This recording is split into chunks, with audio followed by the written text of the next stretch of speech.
சாய்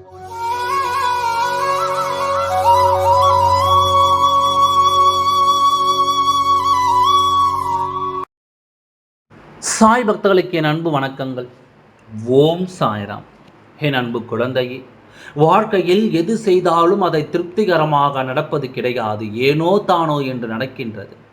எல்லா விஷயத்திலும் முயற்சி செய்தாலும் கிடைப்பதே கிடையாது. எல்லா விஷயத்திலும் மோசமான பலன்கள் மட்டுமே கிடைத்து கொண்டு வாடிக்கொண்டிருக்கின்றேன். என்னிடம் நீ புலம்பி தவிக்கிறாய். உன்னுடைய வாழ்க்கையில், உன்னுடைய வீட்டில், உன்னுடைய மனதில் நீ என்னை எந்த அளவுக்கு சிம்மாசனம் போட்டு அமர வைத்திருக்கிறாய் என்பது தெரியும்.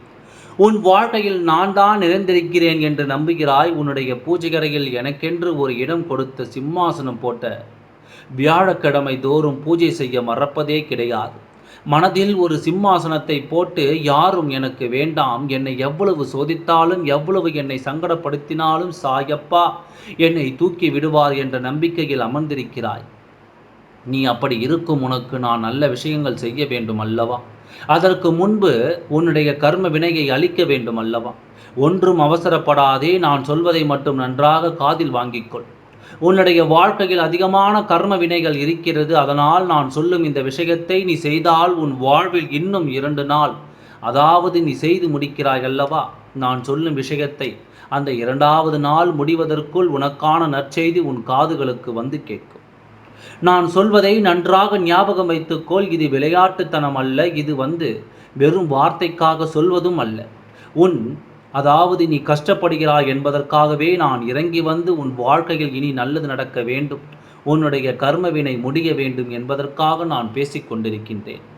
நான் சொல்வதை நன்றாக காதில் வாங்கிக்கொள். ரோட்டில் பார்த்தால் காலில் பிரச்சனைகளுடன் யாராவது ரோட்டில் அமர்ந்திருப்பார்கள் அல்லவா? அவர்களுக்கு மதிய உணவு 2 வேளை கொடு. அதாவது முதல் நாள், 2வது நாள், 2 நாள் உன்னுடைய மனதில் நீ என்ன வேண்டும் என்று நினைக்கின்றாயோ அதை நன்றாக மனதில் வேண்டிக்கொண்டு அவர்களுக்கு அந்த உணவை நீ கொடு. உன் வாழ்வில் நீ கேட்ட நல்லது உனக்கு 2வது நாள் நீ கொடுத்து முடித்து வீடு திரும்பும் பொழுதே உனக்கான செய்தி உன்னை தேடி வரும். இதுவே மிகச்சிறந்த உண்மை. நான் சொல்வதை நீ சாதாரணமாக நினைத்தால் அதற்கு நான் ஒன்றும் செய்ய முடியாது. நீ செல்லும் வழியை மட்டும்தான் காட்ட முடியும். அதில் நடப்பதும் நடக்காமல் போவதும் உன் கையில் தான் இருக்கிறது. என்னை நம்பி நான் சொல்லும் வழியில் நீ நடந்து சென்றால் வாழ்க்கை ஒளிமயமாக இருக்கும். சந்தேகத்துடன் வேண்டாம், எனக்கு பயமாக இருக்கிறது என்று இல்லை. நான் இங்கே இருந்து கொள்கிறேன். எப்பொழுது எனக்கு நல்ல நேரம் வரும் அப்பொழுது நடக்கட்டும் என்று நீ இருந்தாய் என்றால் நான் எதுவும் செய்ய முடியாது. புரிந்து கொள். ஒவ்வொரு அசைவிற்கு பின்பும் ஒரு காரணம் இருக்கும். இப்பொழுது இந்த செய்தியை நீ காதில் வாங்குகிறாய் என்றால் அதற்கு பின் மிகப்பெரிய காரணம் இருக்கும். அதையும் புரிந்து கொள். எல்லா விஷயத்தையும் நீ தனியாளாக போராடி கொண்டிருக்கின்றாய். உனக்காக நான் இருக்கிறேன் என்று நீ புரிந்து கொள்வாய். இதை செய்து பார், எவ்வளவு பெரிய சந்தோஷமான செய்தி வருகிறது என்று. ஓம் சாய்ராம். நன்றி, வணக்கம்.